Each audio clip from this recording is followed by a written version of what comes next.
Заев, Ваша екселенцијо, почитуван амбасадор на ЕУ господин Жбогар, почитуван директор на Царинската управа господин Танасовски, почитувани царински работници, представници на бизнис заедницата, дипломатскиот кор, представници на медиумите, почитувани присутни, и мене ми представува особено задоволство што имам прилика да се обратам на овој настан, што е дел од кампањата ЕУ за тебе. Јас на почетокот сакам да укажам голема благодарност, особено до амбасадорот Жбогар и до делегацијата на Европската Унија за поддршката која што ја даваат за подигнување на квалитетот на живот на граѓаните на Република Македонија. Европската Унија се заснува на слободно движење на стоки, на услуги, на капитал и на луѓе. Транспортниот сектор секако дека тука има многу важна улога, за да се практикуваат овие слободи, потребна е развиена и модерна инфраструктура, а развојот на транспортната инфраструктура е еден од приоритетите на владата. За нас е значено што во реализација на овие проекти имаме голема поддршка од Европската Унија. Таа е важен партнер и од аспект на техничка помош во спроведување на проектите, но и од аспект на обезбедување на финанси преку ИПА фондовите. Како министер за финанси ќе истакнам дека владата се залага за што е можно поголема искористеност на фондовите кои што ни се ставени на располагање. Минатата година имавме рекордна сума на искористеност на средства од ИПА. Во 2017 година се реализирани 83,2 милиони евра. Тоа е 2,5 пати повеќе од 2016 година, кога се реализирани 32 милиони евра, повеќе во споредба со 2015 година, кога се исплатени 51 милион, и 2014 со реализација од 31 милион евра ИПА средства.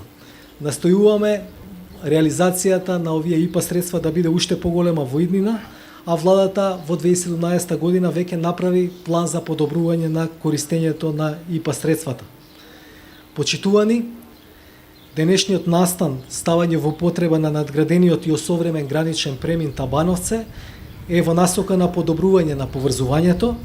Се наоѓаме на еден од најфреквентните гранични премини во земјава, каде се реализира околу 25% од вкупниот број премини на товарни возила, каде годишно поминуваат стотици илјади превозни возила и над 4 милиони патници во и од Република Македонија.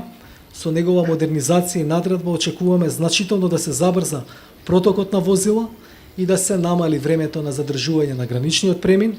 Ова значи дека граѓаните и превозниците помалку ќе чекаат при премин, а услугата што ќе ја добиваат ќе биде подобра. Преку уште еден проект, поддржан преку ИПА фондовите, се обезбедени подобрени услуги за овој граничен премин. Станува збор за користењето на транзитниот компјутеризиран систем на ЕУ и ЕФТА државите.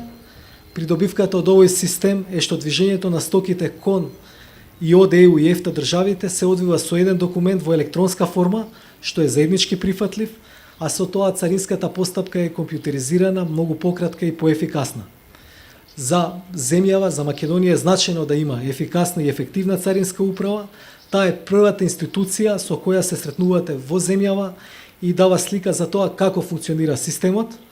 Ние веќе почнуваме во континуитет да работиме на спроведување на реформи за подобрување на квалитетот на незините услуги и оперативноста. Во програмата за реформи во управување со јавните финанси, која е направена заедно со ЕУ, предвидени се повеќе мерки за царината. Согласно стратегијата ќе се продолжи усогласувањето на македонското со европското законодавство. Исто така ќе се работи на понатамошно поедноставување на постапките во интерес на граѓаните и на бизнис заедницата. Предвидено е и зајакнување на капацитетите во борба против царински измами и финансиски криминал. Целта е преку континуиран реформски процес царинската управа да биде модерна институција која придонесува во креирање на поволна бизнис клима и штетење на интересите на државата. На крајот уште еднаш би сакал да се заблагодарам на ЕУ за заложбите и помошта за реализацијата на Европската агенда на Република Македонија, како и за целата финансиска поддршка која ни е дадена во изминатиот период и во периодот кој што следи. Ви благодарам.